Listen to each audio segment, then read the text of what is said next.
প্রবাসীর বাড়ি দখলের চক্রান্ত উন্মোচনে অনুসন্ধানী প্রতিবেদন। ঢাকার মোহাম্মদপুরের পুলপাড় জাফরাবাদ এলাকায় যুক্তরাজ্য প্রবাসী জুবায়ের হোসেনের মালিকানাধীন বহুতল ভবন ও ভূমি দখলের অভিযোগকে কেন্দ্র করে একের পর এক চাঞ্চল্যকর তথ্য উঠে এসেছে অনুসন্ধানী প্রতিবেদনে। একই সঙ্গে এই ঘটনার সত্য উদ্ঘাটনের চেষ্টা করায় সাংবাদিকদের উপর প্রাণঘাতী হামলারও অভিযোগ উঠেছে। প্রবাসীর সম্পত্তি দখলের অভিযোগ অনুসন্ধানী প্রতিবেদনে দাবি করা হয়েছে, দীর্ঘদিন ধরে বৈধ মালিকানাধীন 8তলা ভবন ও জমি জবরদখলের লক্ষ্যে একটি সংঘবদ্ধ চক্র সক্রিয় রয়েছে।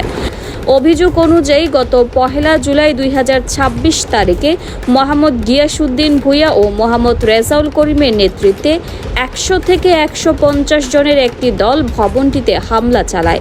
এ সময় অফিসের অ্যাকাউন্টেন্ট মোহাম্মদ সাইফুল ইসলাম টুরুকে মারাত্মকভাবে আহত করা হয়। সিসি ক্যামেরা ভাঙচুর, নগদ 5 লাখ টাকা, গুরুত্বপূর্ণ দলিলপত্র ও মূল্যবান মালামাল লুট এবং একটি ফ্ল্যাট দখলের অভিযোগ করা হয়েছে। এই ঘটনায় ভুক্তভোগী পক্ষ মোহাম্মদপুর থানায় 2 জুলাই মামলা নং 11 দায়ের করে। অনুসন্ধানে উঠে আসে দলিল জালিয়াতির অভিযোগ। ঘটনার অনুসন্ধানে অপরাধ জগৎ ম্যাগাজিনের বিশেষ প্রতিনিধি শাহিন আলম আশিকের নেতৃত্বে একটি টিম ভূমি office, AC land sub registry office সহ বিভিন্ন উৎস থেকে তথ্য সংগ্রহ করে। অনুসন্ধানে অভিযোগ করা হয় 2008 সালের 5 মার্চ সম্পাদিত 1433 নম্বর দলিলটি রহস্যজনকভাবে দুটি ভিন্ন রূপে ব্যবহৃত হয়েছে। একদিকে এটি আদালতে কুতুবউদ্দিনের নামে হেবা দলিল হিসেবে উপস্থাপিত হয়েছে, অন্যদিকে একই নম্বর ও তারিখ ব্যবহার করে গিয়াসউদ্দিন ও রেজাউল করিম পক্ষ এটি সাবকবলা দলিল হিসেবে দাবি করেছে। প্রতিবেদনে আরও বলা হয়, প্রায় 18 বছর পর 2025 সালে এই অসঙ্গতির বিষয়টি প্রকাশ্যে আসে। অভিযোগ রয়েছে, যথাযথ নোটিশ ও আইনি প্রক্রিয়া ছাড়াই নামজারির উদ্যোগ নেওয়া হয়েছে, যা নিয়ে প্রশাসনের সংশ্লিষ্ট কিছু কর্মকর্তা ভূমিকা প্রশ্নের মুখে পড়েছে। ধারাবাহিক সংবাদ প্রকাশের পর উত্তেজনা।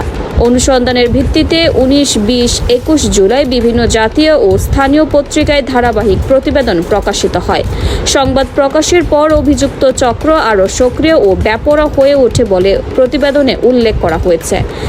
এদিকে প্রবাসী জুবায়ের হোসেনের প্রতিনিধি হাফিজুর রহমান স্বরাষ্ট্র, আইন, ভূমি ও প্রবাসী কল্যাণ মন্ত্রণালয়ের সহ পুলিশ মহাপরিদর্শক বরাবর লিখিত অভিযোগ ও স্মারকলিপি জমা দিয়েছে বলে জানা গেছে।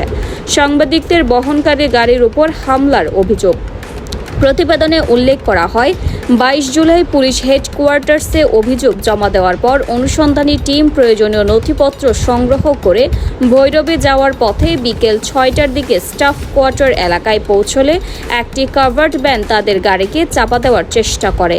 চালকের নিয়ন্ত্রণ হারিয়ে গাড়িটি রাস্তার আইল্যান্ডে পরপর 2 বার ধাক্কা খায়। এতে গাড়িতে থাকা সাংবাদিক ও যাত্রীরা আহত হন। স্থানীয় লোকজন ছুটে এলে অভিযুক্ত কাভার্ড ভ্যানটি দ্রুত ঘটনাস্থল ত্যাগ করে বলে অভিযোগ করা হয়েছে। তদন্ত ও নিরাপত্তা নিশ্চিতের দাবি।